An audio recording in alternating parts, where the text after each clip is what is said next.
Ladies and gentlemen, thank you for tuning in to this week's edition of Stop, Look, and Listen. I'm your host, LeTroy Gardner.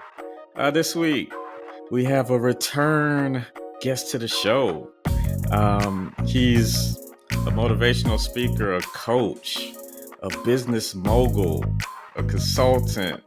He's generated $500 million worth of revenue for his clients. He's built like nearly a dozen businesses on his own. He has a new book out, Unshackled, The 7 Levels of Business Excellence, with Aaron Scott Young. We have Robert Indries. Welcome to the show, Robert. Thank you so much, Troy. Happy to be here. Oh, glad to have you with us again. Um, yeah, like we said, you have a new book out, Unshackled, The 7 Levels of Business Excellence, with Aaron Scott Young. Like, first off, how did you two connect? Well, interestingly enough, we met in London. We were at an event, my wife and I, and Aaron was one of the main stage speakers. And so I participated to his seminar, to his training, really liked it, then caught up with him after the speech at his booth, asked 100 stupid questions about business and everything that is around it. By that time I was already I already had a portfolio of, I think it was 6 or 7 businesses. Life was good, things were going very well. At the same time, I had all of these questions that haven't yet had answers in the business world. So I couldn't find anyone to answer them. I found answers, but I didn't agree with the answers because they had to do with a lot of aspects of business that I didn't agree with, whether that's lack of ethics or whether that's sacrificing your personal life to succeed in business or things of that nature. Much of the advice I didn't agree with, and so I couldn't find anyone to resonate with. And then Aaron, I resonated with a lot. The guy's been there, done that. He has decades of experience in business. He's also made hundreds of millions of dollars for his own companies, and much more for his clients. And so we really got along very well. I bought his course. Wasn't cheap at all, but it's a very good course. Still is to this day. Still relevant. Still timeless. This was quite a few years ago. And then I took the course, I think, 3 or 4 times. And every time I came up with more questions. And then eventually, after a long while, I said, Aaron, we should definitely get this into a book. Like, you have a bunch of amazing information that definitely should be out there for more people to get value from. And I also have a lot of, let's say, call it modern day remote working strategies and tactics that I use, because all of my companies are remote. We have employees on 14 different time zones, right? A little over 100 employees across now 8 businesses. We used to have 11 businesses, but we already sold 3 of them. A little bit under $20 million total exit value so far. So we've been very fortunate in business. At the same time, there's always, one step further, one step better, and so on. So for me, my relationship with Aaron gave me that edge, and I'm sure Aaron enjoyed our conversations as well. We became very good friends, and we decided to write the book together. This was a couple of years ago. We took half a year, 2 years to write it, and then since then it was with editors, publishers, and now it's finally out. Okay. All right. So, I remember you mentioning that it's difficult to find people in the business world that you can learn from because you've surpassed so many of your Mhm. mentors. Like, how does it feel being in that position where it's like lonely at the top and you still had that hunger for more, but the ability to reach out and just pick someone's brain is kind of limited. Well, that's actually a very, very good question. Because once you have everything, so I was born poor. We didn't have money for clothes. We would take a bath, sorry, once a week, all our entire family in the same, like whatever bathtub that was. Mm-hmm. And so we were born there, and then I just wanted more and more and more, and I just wanted, in general, not from a place of greed, but from a place of abundance, from a place of we can have more, my family can have more, I can have more, right? We can learn more, do more, be more, right? And so just from a place of creation, just divine, not satanic, or it wasn't greed, it was purpose. And so we wanted that, and by the time I was 21, I already managed to pass $1 million. Oh, sorry, 25. When I was 25, I passed $1 million. I was very happy. And then a few years ago, I managed to pass $10 million when I was 31. And so I was very happy with that. I think I was at the $6 million mark when I met Aaron, or something like that. I can't remember exactly. And you at one point, I remember this clearly, many years ago, I was, I make it sound like, I'm 100 years old. Like a few years Right. ago, um, I was in my living room, lie down on the couch, watching the ceiling, and I was thinking of what should I be doing right now? Like there must be something I should be doing. And then I remember thinking, oh, well, maybe I can help that person. Well, no, because they got the handle on it. Maybe I should check up on this. Well, no, because in 2 days I have an update meeting, so no point to checking up on it today. And I was just going through things that I might or I should be doing in my head, and I literally I had 8 businesses or however many businesses, and I couldn't find one thing to do. Like everything was delegated, everything was just there. And so then you would think, what else do I do with my life, right? Like we already have all the money that we need. Now we don't have a mortgage. We completely own our house. We own everything that we have.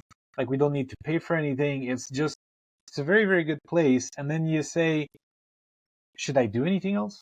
Mm-hmm. Because until now, or until a few years ago, you worked because you wanted to get here, right? This was the end goal. The end goal was that you never have to work again. And so what do you do once you get there? Or what do you do on the road there, but accelerating obviously much faster than almost anyone else? As you said, I had at least 5 or 6 coaches in my business career. And one by one, I would learn from them and then surpass them in revenue, in capability and competence and so on. And then I would get to points where I would say, okay, what else do I do? And so what I can tell you is the thing that has given me a sense of purpose is basically the opposite of sin. Sloth is sinful. Greed Mm-hmm. is sinful. All of these things that lead you to have a not mediocre but waste, right? Like a wasted life. Like all of the things that would make you numb yourself or waste life in general, you know, um, are have their roots in sin. And so, not to get too religious or anything, but I'm sure you understand that these things have a merit in terms of how they help you judge good from bad, and what you should be doing with your life and so on. And so, in my mind, I was like, well, what else am I going to do? Am I going to sit around and play World of Warcraft all day, or what am I going to do? And so we I just said, let me just keep doing this. Let me add value. Let me, hop on cool podcasts. Let me whatever. Let me just do things that I enjoy doing and become a much or more and more valuable to society, to the community, to the world in general, and so on. So you don't need to be valuable as in training or giving speeches or things like that. You can be valuable in business, right? Like, for example, if you own a restaurant, you can provide, good service, like good food, high quality, good prices, and so on. Like, you can be valuable in your local community. We just, for example, my wife and I eat relatively often, at least once a week, in a specific restaurant, which is called the House of Compassion. Mm-hmm. And you would like, why is a restaurant called the House of Compassion, right? Well, it's called like that because they have a nonprofit behind it, and the nonprofit makes food for those who can't afford it, right? The food itself is very affordable, very, very good food, but very affordable. It's like, I think, $6-7, for a full meal or something like that. So it's very affordable food, even when you pay for it. And after that, at 5 p.m. or 5:30 p.m., everything that's left, they give away to people, that otherwise wouldn't have a meal that day. So very, very cool things. They've literally just been on a Christian podcast themselves, right? The owners, are very Christian, Right. and it's just a cool thing to see. And even them, I'm sure, like, let's assume at one point, they're gonna make millions, and they will never have to work again, and so on and so forth. Even they can find purpose and meaning in doing more, being more, or helping someone set up another house of compassion, in another city, not necessarily like a franchise, but like whatever else, So I think this is what has helped me, just this sense of I shouldn't be just sitting around all day. I still should be doing something. And when I say should, I say it from a point of clarity that you do not need to do anything in life, right? Like, there is no need. I don't believe. Like, I don't believe you need to go to work. I don't believe you need to, whatever, give back. I don't believe you need to eat, whatever. I don't believe you need to do anything, right? You just, Right. if you want to survive and live, yes, you probably at one point should, have a bite to eat, because otherwise you're just going to perish. Your body's not going to survive. But for the sake of needing, I don't feel you need to do anything in life. And that's liberating, because the moment you don't need to do anything, you can then decide and ask yourself, okay, what do I want to do, right? Do I want to go to this job, or do I want another job? Do I want to work, or do I want to be an artist? Do I want to be an artist, or do I want to be a bricklayer? Do I want to have a job, or do I want to be in the army? Right? Do I want to be in the army, or do I want to have a nonprofit, or do I want to be a tour guide? Whatever it is that you like doing, I believe you should do. And so it just falls down on, yes, it's a very lonely road because no one's on it. The vast majority of people are stuck in their own perceived reality of, this is what I need to do, right? Like, I need to go to this job, and then I need to send my kids to school, and then I need to have this car, and then I need to have that phone, and then I need to have that PlayStation, and then I need to, like, all of these weird needs that people come up with. Like, I need to go on that vacation, I need a Right. break, I need, whenever you say need, you're operating from a place of scarcity. You're operating from a place of victimhood. Whenever you say, I want that PlayStation, so I'm going to work an extra few hours so that I can afford it and enjoy my time playing games. Whatever. I'm giving a very banal example, right? But, Right. I want to send my kids to a good school. So as such, I'm going to find a career that can help me afford it, right? But that's from a place of power. That changes your perspective completely and changes your level of gratefulness for life. Like, all of a sudden, you don't see it as a necessity, you see it as an opportunity. You have the opportunity to give your children a better education, right? You have the opportunity to enjoy that vacation in the, Bahamas or wherever you want to go, right? And so, again, it's a very different perspective, and I hope people got the message correctly, right? So that's what I Right. wanted to say. Cool. So I was watching the news this morning before the interview, and there was a story about this 9-year-old who, wants Legos, is a Lego fanatic, and him and his dad came up with this idea to start selling gourmet popcorn. So he has like various flavors: cinnamon bun, pizza flavored, caramel flavored, and Yeah. it's growing tremendously to the point where the University of Richmond, um, sells his popcorn, and he's just continuing to grow. So, you know, for like youth like that, with the drive and the passion that you had when you was 21 years old, Yeah. kind of walk us through, uh, you know, the framework of Unshackled and how business owners can gain clarity and determine their next steps to success. Yeah. Well, the book took a lot of time to write and edit and get it to the point where it is. So it's 300 something pages, and this podcast, I kid you not, would have to be over 10 hours long to get all of the information in. And the Right. reason why I know is because we just are filming the course, right, of everything in the book, Mm-hmm. and we're maybe 80% in to explaining everything, and we're like 8 hours of filming in. So we wanted to do everything in one sitting. We're already 3 sittings in, right, of recordings and editing and so on, and we're still not done. So it's going to be quite a while. But basically, I can tell you the high level of how the book is structured, and to give people a framework on top of which they can maybe work. So there are 7 levels of business excellence. The first level is actually level 0. I'm an engineer. I always start counting from 0. So level 0 is basically your first days in business. Whether you're already in business for 5 years or whatever, this chapter will still help you because it talks a lot about product validation. It talks a lot about getting feedback from your clients. It talks a lot about sales and how you should structure your sales processes. It talks a lot about mindset and what are the key mindset changes and shifts that you can take to literally go from wherever you are to millionaire in a matter of months or years. Again, it depends where you are. If you're already a millionaire, you might be a millionaire just in terms of asset values, like the company's making $1 million, but you still live like out of a studio apartment, right? So Mm-hmm. if you want to change that and move into mansion, or have more or whatever, so go from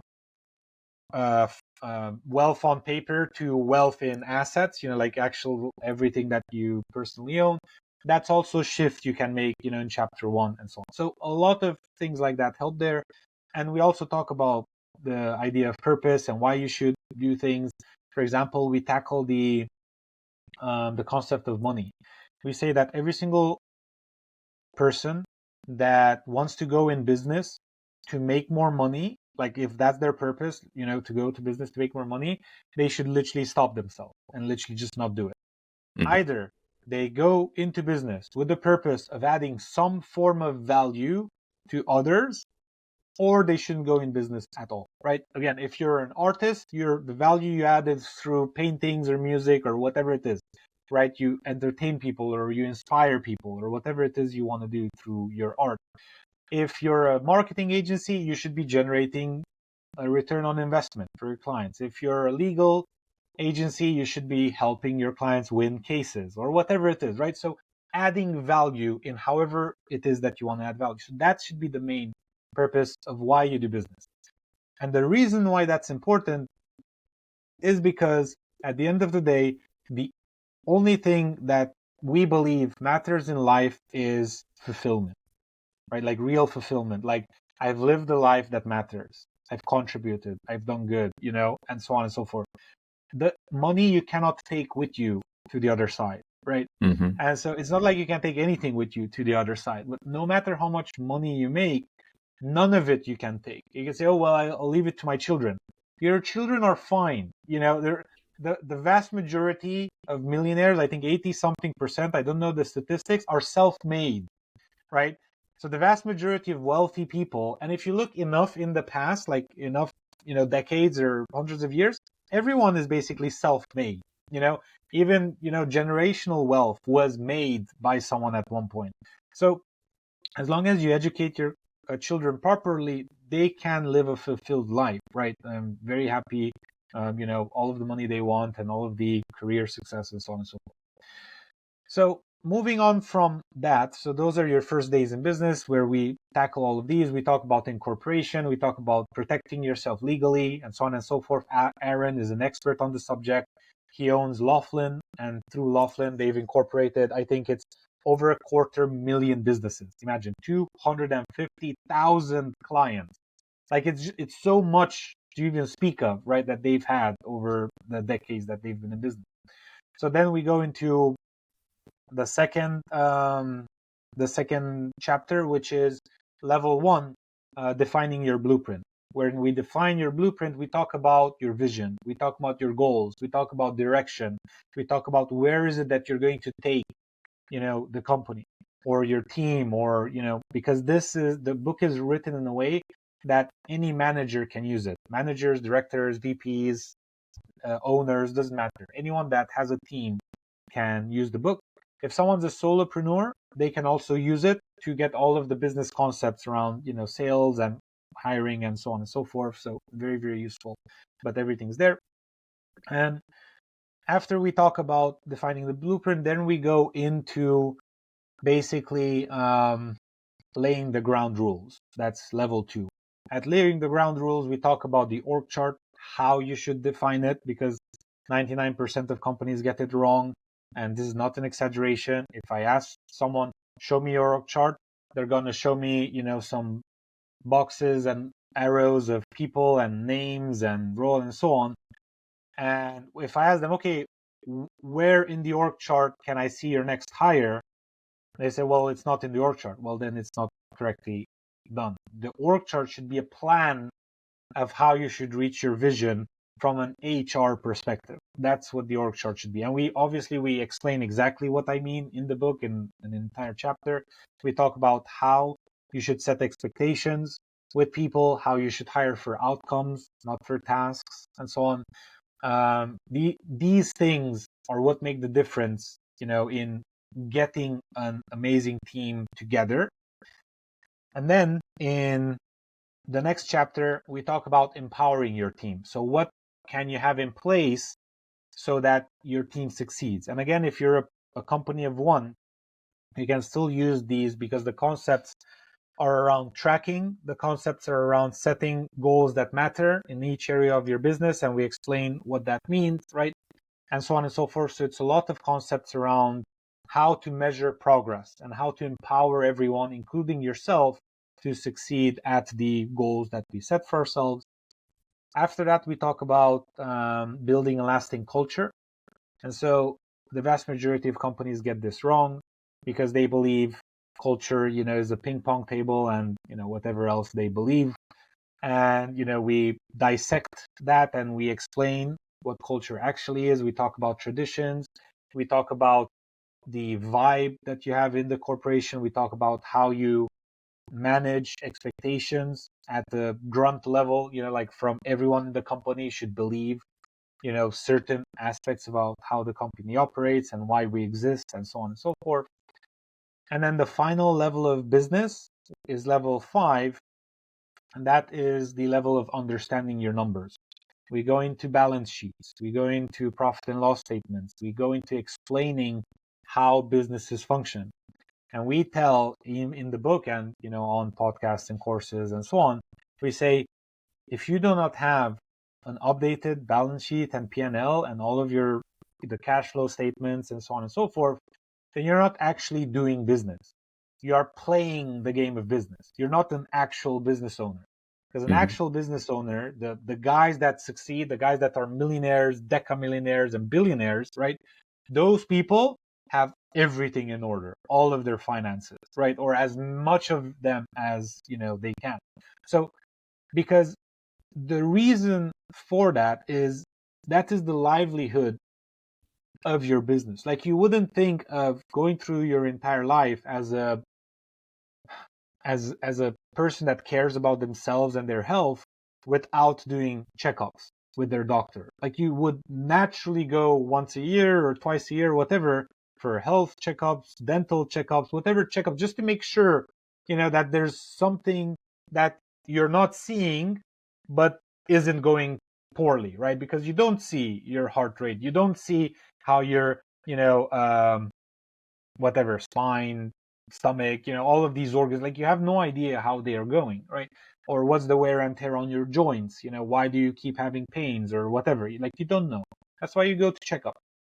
So having all of this, having all of these financial tools in place, basically tell anyone at any place, at any, let's say, role in the company, any managerial role, hey, these are the things that matter for this business. It doesn't matter how cool your team is. If it's not adding positive value to the balance sheet, sooner or later that team is going to let go, right? That's why from time to time you hear, Microsoft lays off 118,000 employees, Amazon lays off 250,000 employees, blah, blah, blah.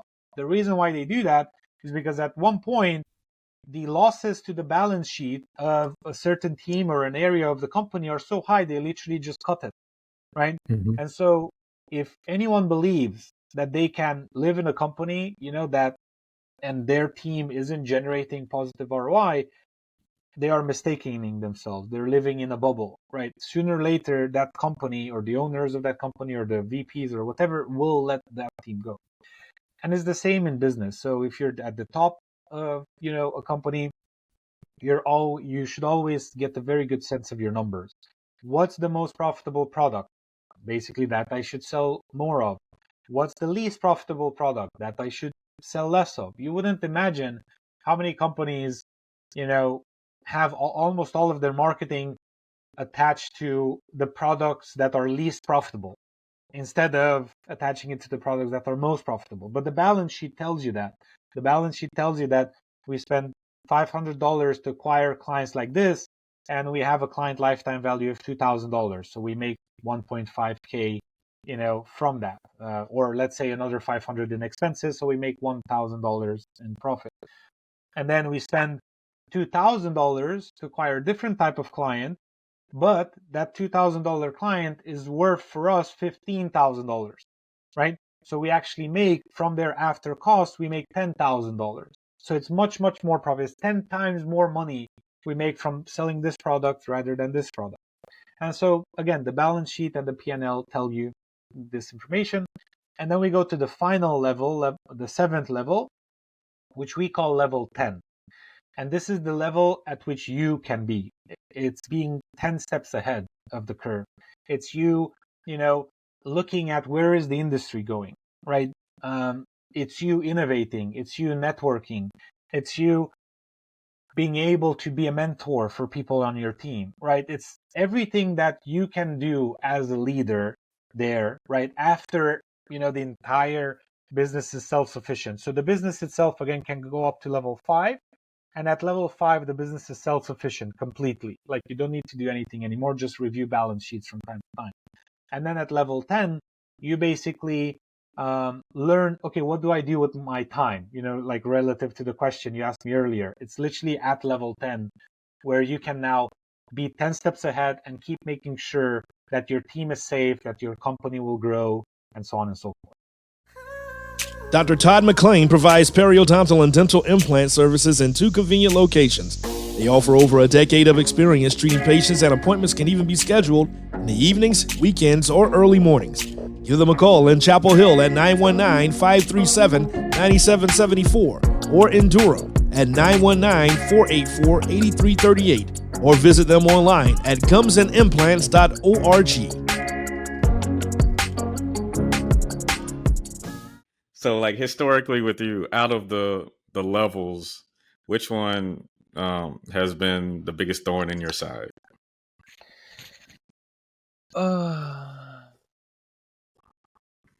I think the biggest thorn in my side has to do with my personality, or had to do. I don't know if it will still be an issue in the future, but we'll see. So the biggest issues for me were in the empowering your team section. Not because I wouldn't empower my team, but because I would trust them too much.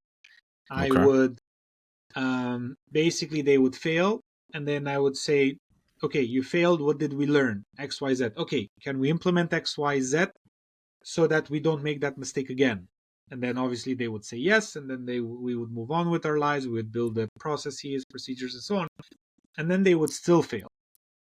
And then they would fail a third time, and then they would fail a fourth time, and so on and so forth. So my personality used to be one of, or my character, whatever you want to call it, because personality doesn't change, apparently, just character. So my character used to be of the sense of infinite forgiveness. Like, it doesn't matter how many times you get wrong. If I see you understand, like you take ownership that you've done wrong, and then you fix that, we're fine. However, there are people that are literally not a good fit. It's as simple as that. Like, you're not a good fit in this industry, or you're not a good fit in this company, or you're just not a good fit culturally, or whatever it is. People are just not a good fit many times. And sometimes it's competence.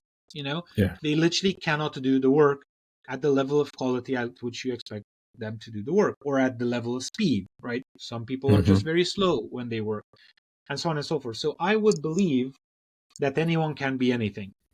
I don't believe that anymore. So, for example, we used to have a copywriter in the team. Right. And the initial copies they wrote were very bad. And I would tear it apart, right? And I would help them over and over and over again. I remember at one point they were very demoralized. After I didn't know how many months, they were very demoralized because every time they would do something, I would tear it apart, and give them a bunch of feedback.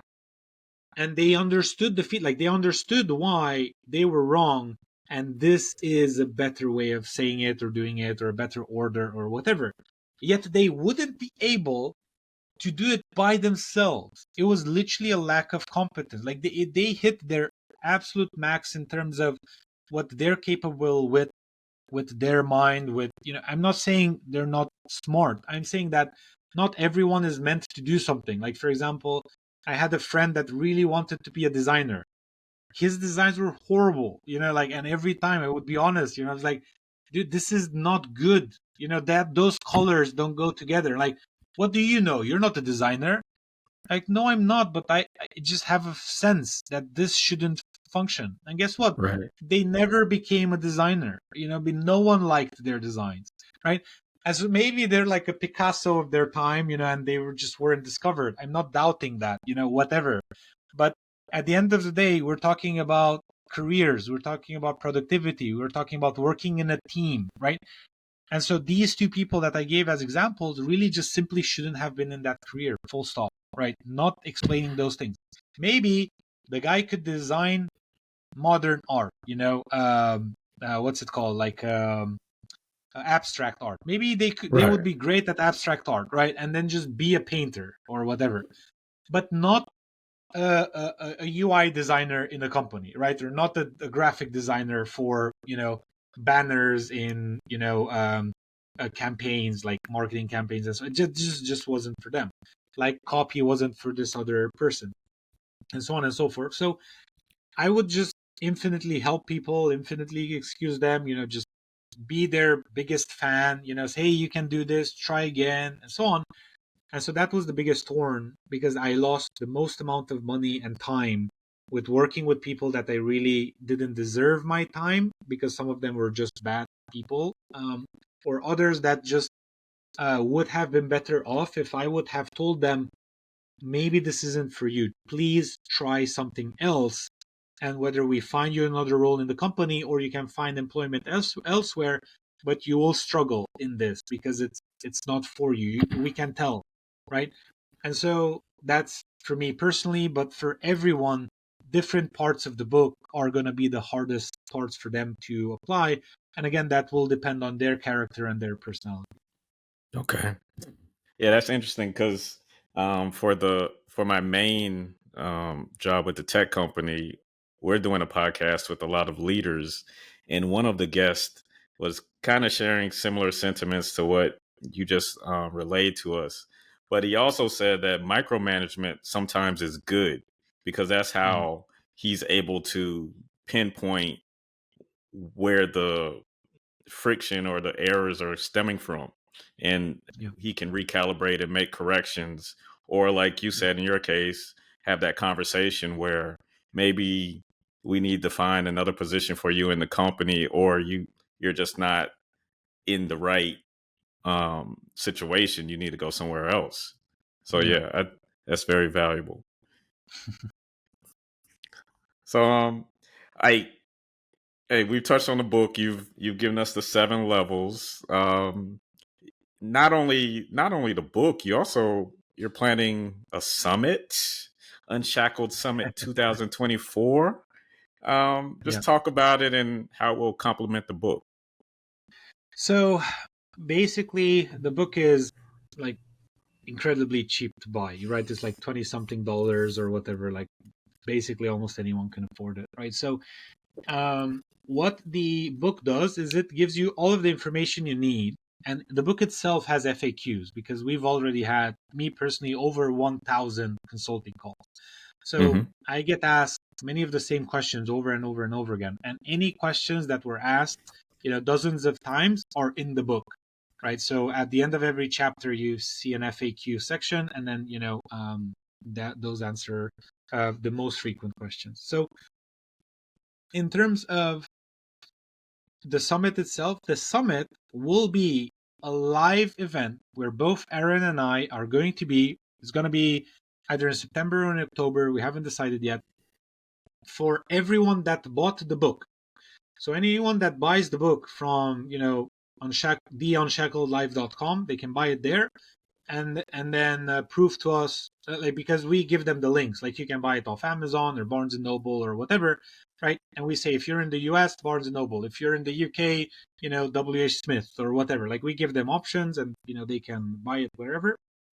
And then basically once they do that, they just need to give us proof that they've purchased it. Once they do that, then they get invited to the summit. At the summit, Aaron and I will be live between 2 to 3 hours answering every single question we get on the call, right? So that call would be worth thousands, if not tens of thousands of dollars at the value of what it's going to give to the people that are going to be there live at that time, right? And so imagine you buy the book now, you start implementing things, you fail at a few things, you succeed at some things, and you get like 4, 5, 6 questions, that you want to ask. You come to the summit, you can ask all of them, right?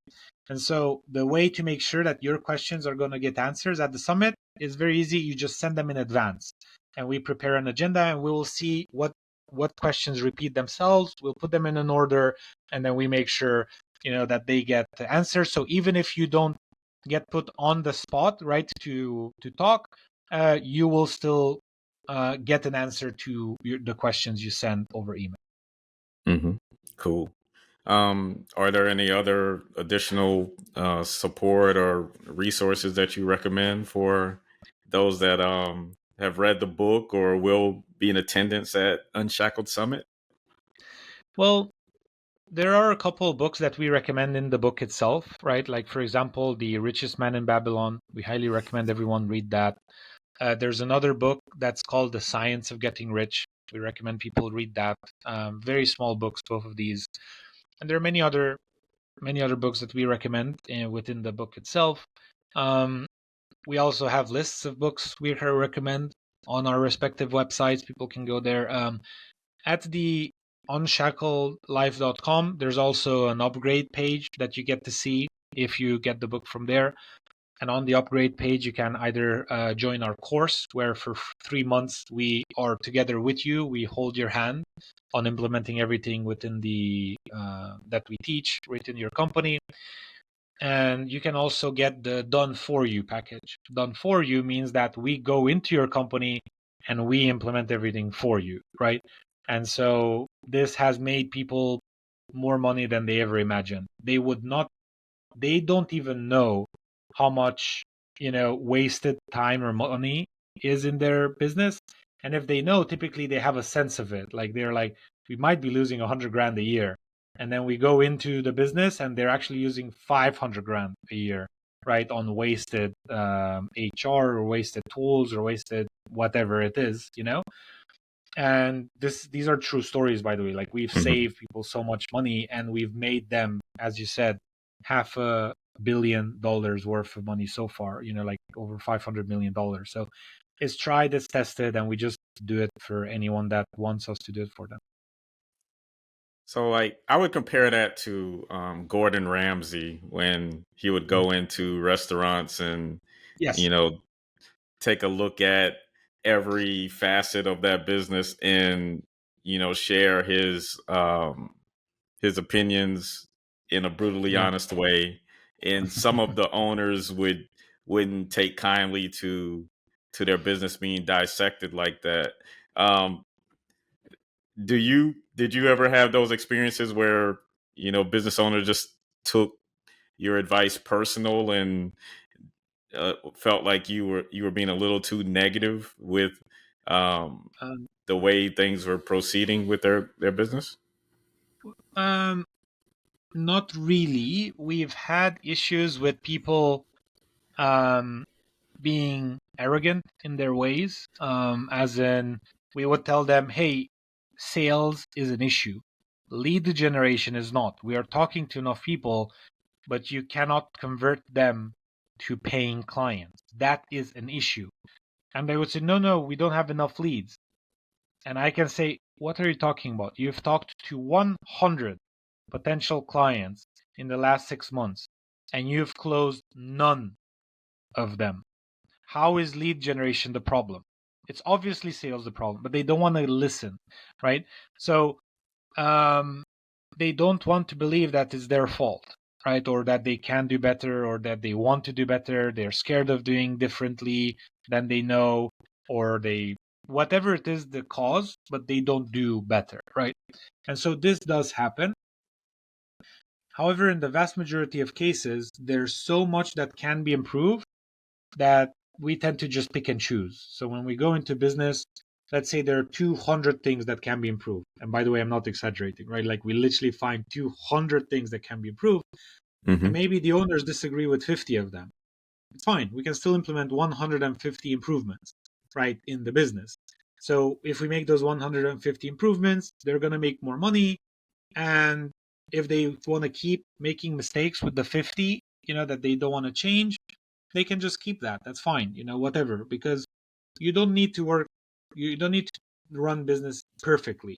You can run it with whatever it is, however you feel you want to run it, right? And so, again, there is no need. Like I said before, should you work on increasing your conversion rate from leads to sales? Yes.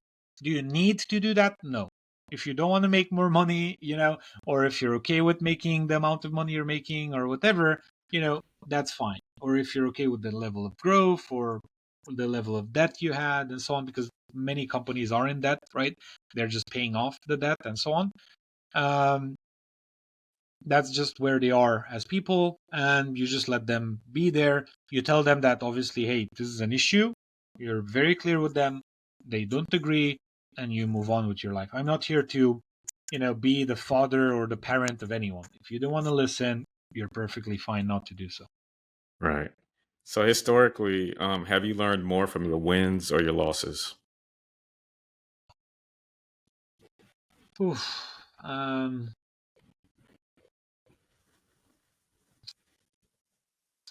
I've learned most, I believe, from reflection. And so it doesn't matter reflecting on what. It really doesn't matter. The most I've learned is reflection. Like, for example, if I'm going to give a very extreme example, if I have a fight with my wife, which happens very rarely, but let's say I do, and I'm very upset, like I know I'm right. The feeling, like you're right. Like it's clear, like without a shadow of a doubt, right? Uh-huh. And then you're like, okay, it's clear I'm right, but the relationship isn't okay. So let me reflect on that. And then I Right. reflect on it. I swear, every single time I find what I've done wrong. Mm-hmm. Every time. Even if I'm right, and the principle is like, hey, this is the correct thing. Many times, because you promised when you married your wife, you promised, I'll be there for you, good and bad. I'll love you no matter what, and so on and so forth. Okay. Well, if you're fighting with them, by default, you're not loving them no matter what, because you're fighting with them, and fighting is the opposite of love, right? And so when you reflect, you realize I didn't have a loving tone. I said something I shouldn't. I should have asked this. Maybe I could have done this.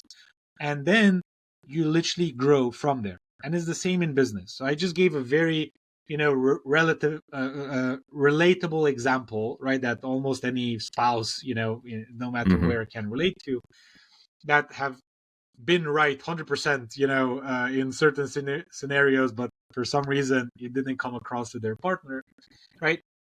And so is the exact same in business. So whether I succeed with something and then I reflect on it, okay, why did we succeed? What happened? What's going on? Why? Or why did we fail? So whether it was a success or failure, it doesn't matter. The only thing that matters is that you reflected on it and then you made improvements based on that, right? So that's what I learned from reflection, because I find that when I do not reflect, I make the same mistake.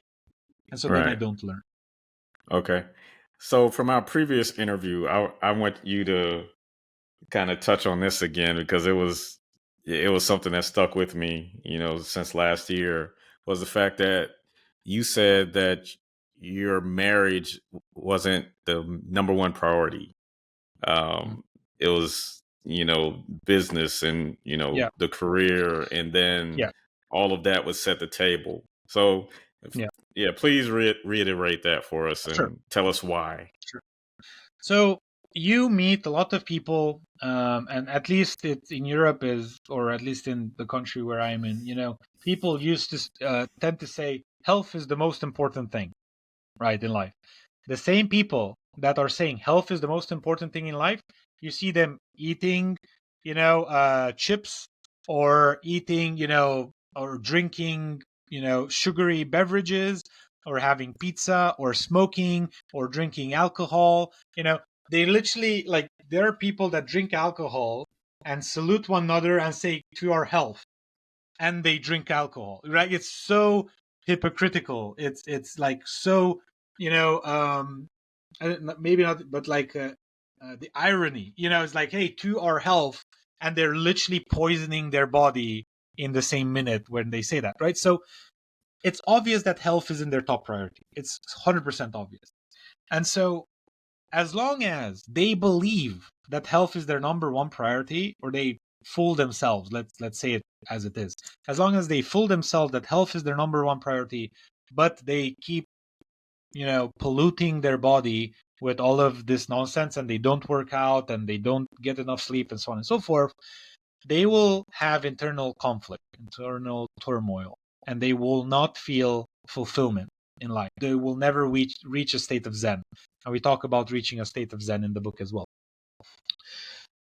However, if you are someone that drinks alcohol, you love to go out, you love to drink beers, you love, the feeling of loaded nachos at the end of, a football match or a basketball match, whatever, that's who you are, and you don't want to, you really don't want to change it. Okay, then accept the fact that health is not your number one value.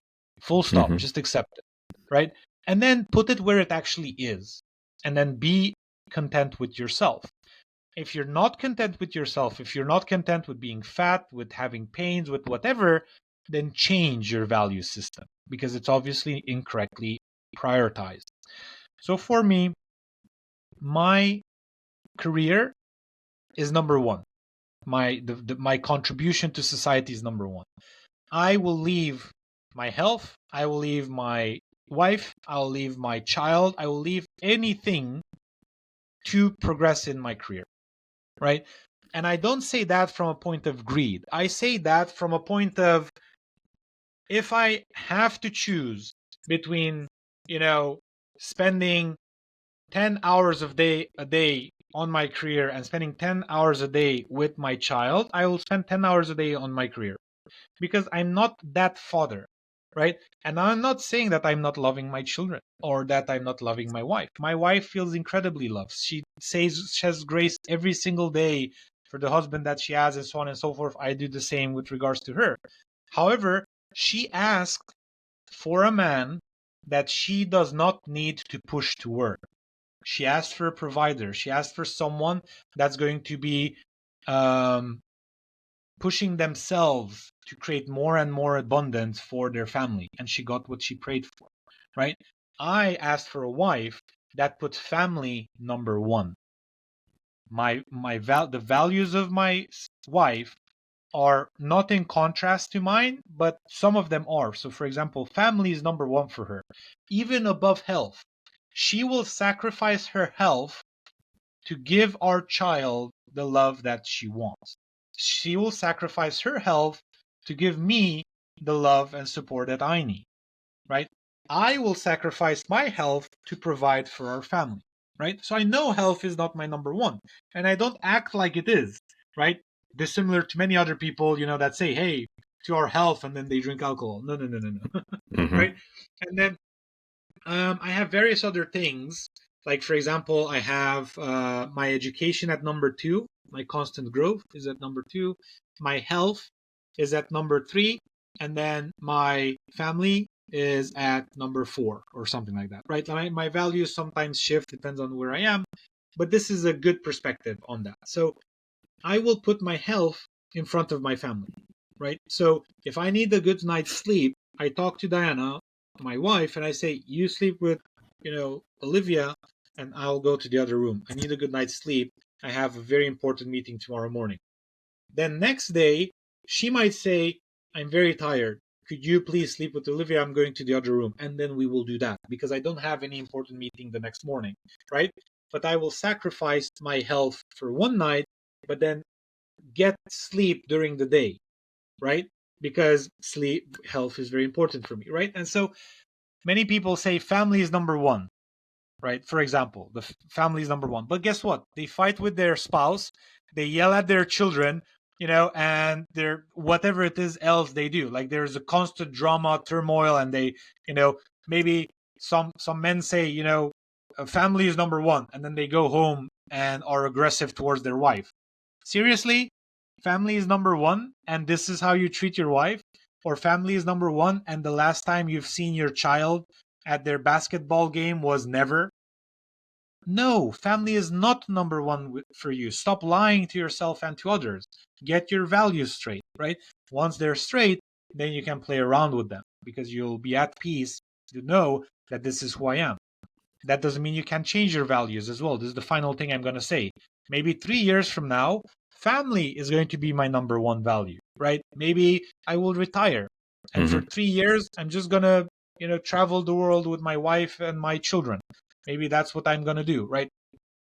And that's it. Family will be my number one priority, health number 2, education number 3, and career number 4. Like literally the opposite of what they are right now.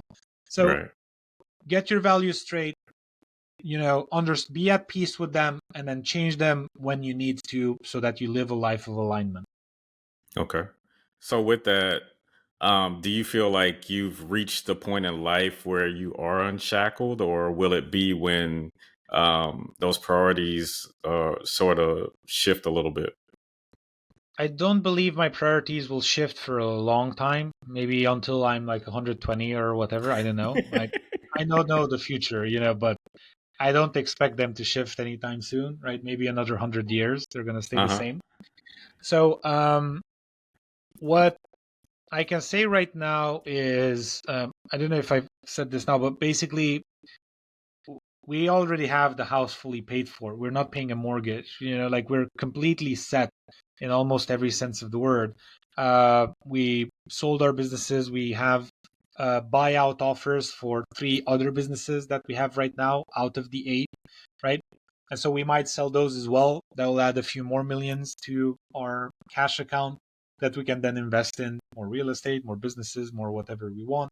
We have over $1 million in real estate that's just sitting there, just growing in value every year. And so we are unshackled to the extent that we don't need to work anymore. The reason why I'm still in business is because I'm always starting new businesses, right? And so at the beginning of a business, I'm always involved, very much involved. I'm involved in the sales calls. I'm involved in the demo calls. I'm involved in customer support. I'm involved in product design. I'm involved in service delivery. I'm involved in everything, right? Because I love it and I want to do it well. And this is what I like doing. That's what I was trying to get to earlier. Just do what you like doing, right? Mm-hmm. And do more of that. And competence is also helpful. If you're not competent at all, don't expect people to pay you, and don't be frustrated with them when they don't want to pay you. If you're not good at your job, don't expect to get paid for it, right? Just Right. expect it to be a hobby or whatever. Do it for, non-profit, and then, call it a day. Mm-hmm. All right, Robert. So, what's next for you? Well, next for me, right now is I'm focusing my attention on Elvanda, my newest company. It's a business management platform.